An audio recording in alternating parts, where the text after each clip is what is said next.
the idiomatic way to define a constructor function is to make an associated function called new, but that is not enforced by the language. Okay.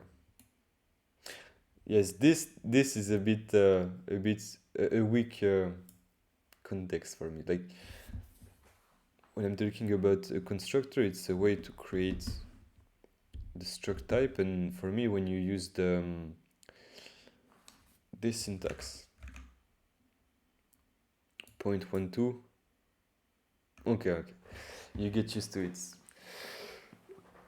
Right.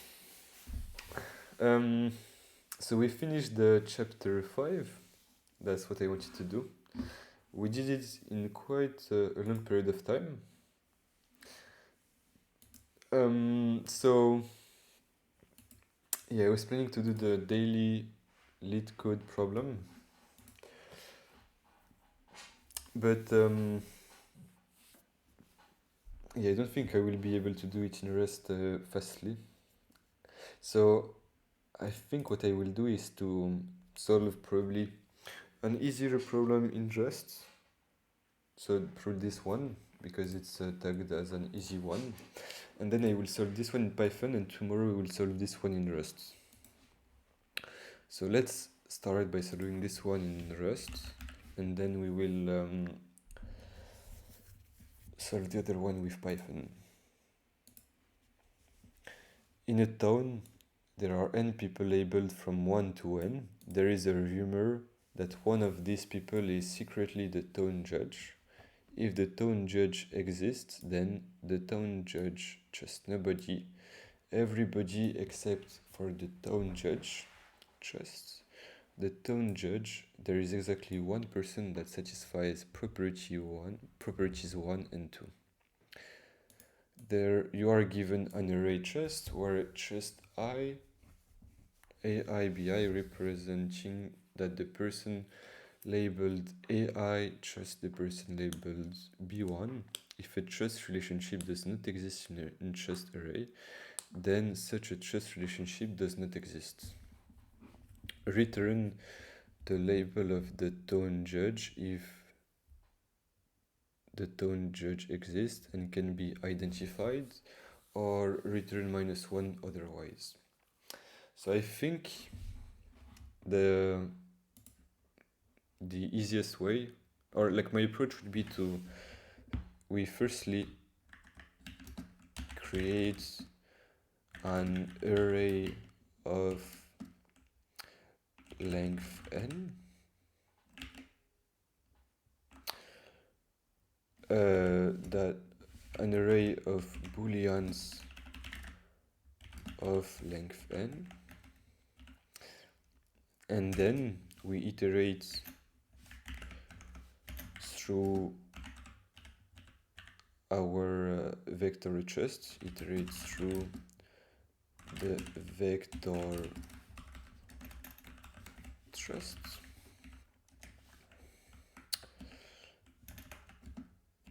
Or maybe it should be to 1. Mark trust the R bools of trust to false of length n, firstly with all booleans to true, and then at the end we just go through, iterate through our bools,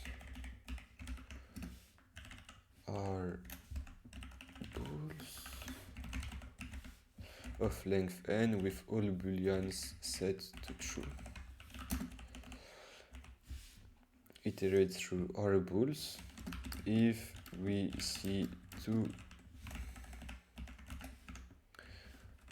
3.1, if we see 2 true booleans, we return -1.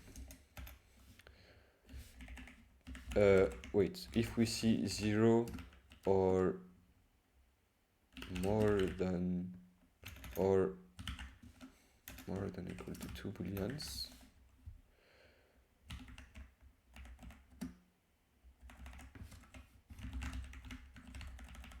If we wait, I guess I can rewrite this. If we don't only see one true boolean in our bools, we return -1. Otherwise, we return the only boolean in the index of the true boolean in our bools. So that seems reasonable to me. So let me just double check with the test cases if this makes sense. Yes. 1, 3 to 3, yes. 1, 3 to 3, 3, 1. And this also makes sense.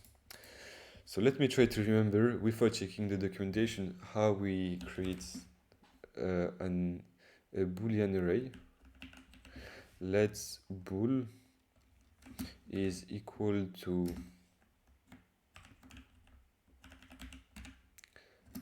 n, I think, for trust relationship in trust. Wait, like this.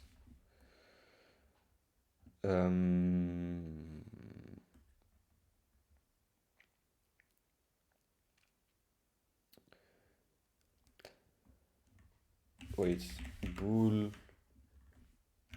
r of bools, or r,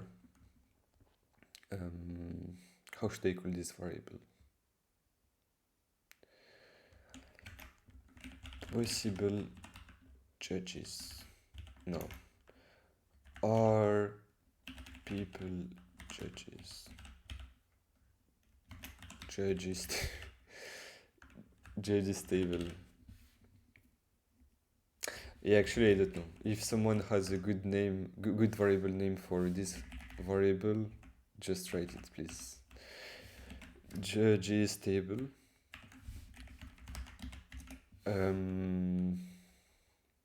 The trustee. Let's call it Steven. Right. Potential.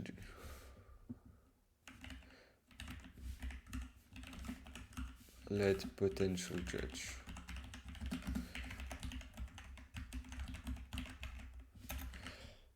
Or actually, I actually don't need this. Wait, the truster instead.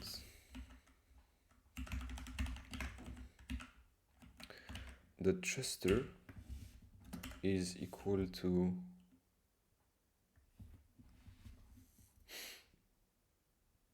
actually I think my logic is wrong, because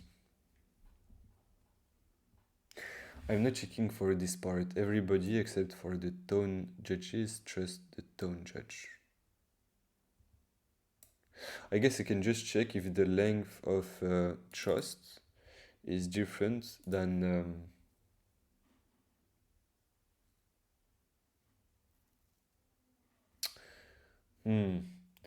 I'm not sure if in the test cases like I can have two people.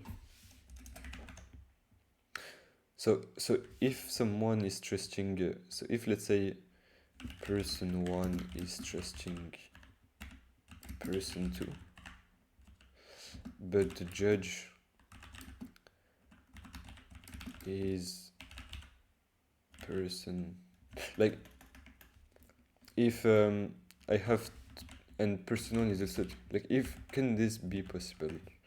Person 1 is trusting two person 2 and person 3.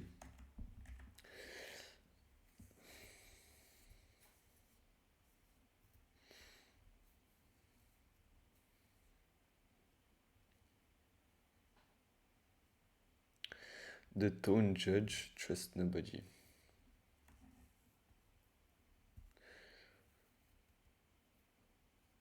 Everybody except there is exactly one person that satisfies. You are given an array trust where a trust AI, BI, representing that the person labeled AI trusts the person. If a true relationship does not exist in trust, okay, I guess then I forgot, I probably need to have more arrays. Trusty counts. Trusty counts.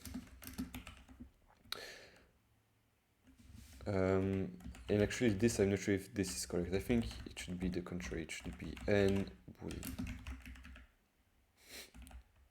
I think, no, actually I think it's the correct. I remember that you need the number of elements in your array is defined from the right side.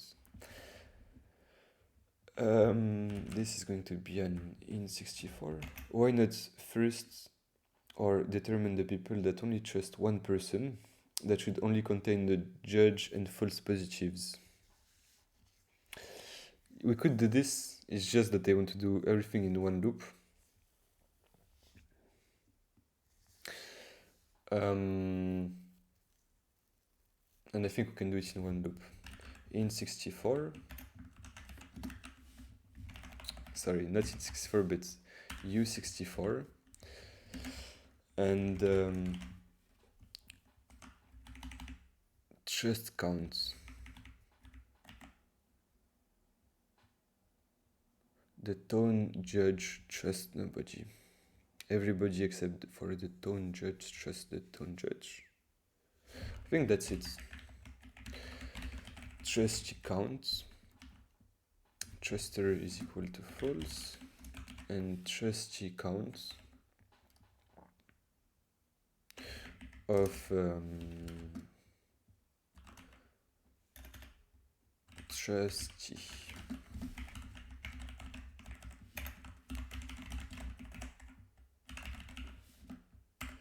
is equal, will be incremented plus 1, and I forgot that this should be put as mute.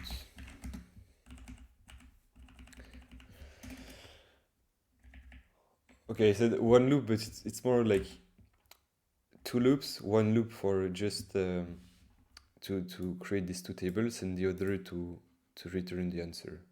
So instead of doing two loops, I think with your approach we would do 3 loops. One loop to firstly find every person's, why not first or determine the people that only trust one person, that should only contain the judge and false positives. They only trust one person.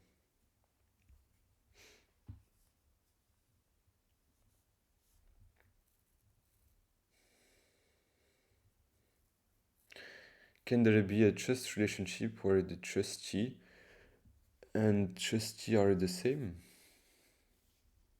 To fulfill constraint 2. I think so. It's not written that it cannot be. You're given an array trust where trust I, AI, BI, representing that the person labeled AI trusts the person labeled BI. If a trust relationship does not exist in trust array, then such a trust relationship does not exist. Like, I don't see anywhere in the statement saying that